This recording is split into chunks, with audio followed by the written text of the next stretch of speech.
স্থানীয় সরকার পল্লী উন্নয়ন ও সমবায় মন্ত্রণালয়ের উপদেষ্টা আসিফ মাহমুদ সজীব ভুঁইয়া তার বাবার ভুলের জন্য ক্ষমা প্রার্থনা করেছেন। বৃহস্পতিবার ফেসবুকে নিজের ভেরিফাইড আইডিতে এক পোস্টে ক্ষমা প্রার্থনা করেন তিনি।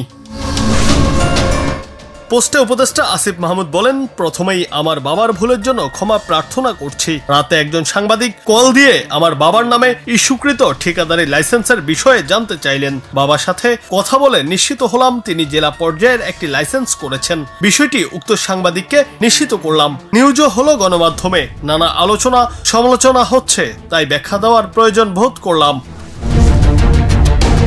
ঠিকাদারি লাইসেন্সের বিষয়ে আসিফ মাহমুদ বলেন, আমার বাবা একজন স্কুল শিক্ষক। স্থানীয় একজন ঠিকাদার কাজ পাওয়ার সুবিধার্থে বাবার পরিচয় ব্যবহার করার জন্য তাকে লাইসেন্স করার পরামর্শ দেন। বাবাও তার কথায় জেলা নির্বাহী ইঞ্জিনিয়ার থেকে একটি ঠিকাদারি লাইসেন্স করেন। রাষ্ট্রের যে কোনো ব্যক্তি ব্যবসা করার উদ্দেশ্যে যে কোনো লাইসেন্স করতেই পারে, তবে আমি সংশ্লিষ্ট মন্ত্রণালয়ের দায়িত্ব থাকা অবস্থায় বাবার ঠিকাদারি ব্যবসায় জড়ানো স্পষ্টভাবেই কনফ্লিক্ট অফ ইন্টারেস্ট।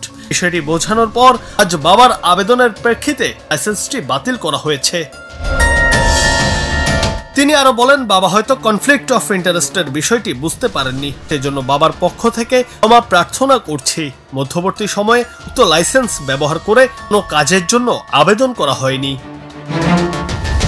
এর আগে আসিফ মাহমুদের বাবা স্থানীয় সরকার প্রকৌশল অধিদপ্তরের ঠিকাদারি তালিকায় অন্তর্ভুক্ত হয়েছেন বলে দাবি করেছেন কাতার ভিত্তিক সংবাদ মাধ্যম আল জাজিরার অনুসন্ধানী সাংবাদিক ও মানবাধিকার কর্মী জুলকারনাইন সায়ের।